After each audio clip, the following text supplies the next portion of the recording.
The hurricane season officially peaked on September 10th, but we do have a few weeks left before the season really winds down. Typically, once you get to late October into November, the season does wind down, officially ending on November 30th. But now's the time you still want to make sure you have your plans in place and know what you're going to do if a storm does threaten. And if a storm does threaten, to follow the advice of your local emergency management officials, because they're the ones that can best tell you whether you should evacuate or shelter in place. So when we put out our first forecast in early April, at that point we were calling for a slightly below average Atlantic hurricane season.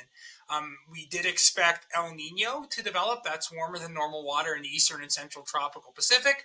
When that occurs, it tends to increase winds high up in the atmosphere in the Atlantic that tear apart hurricanes. And that El Nino actually did pan out, and it's quite strong already.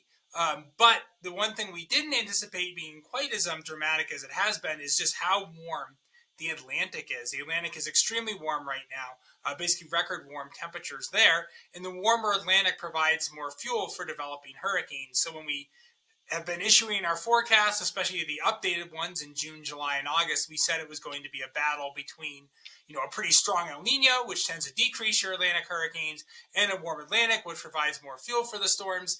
And, we said we weren't really sure which one was going to win out. And so far, the warm Atlantic has won out. It's been, a slightly to somewhat above average hurricane season so far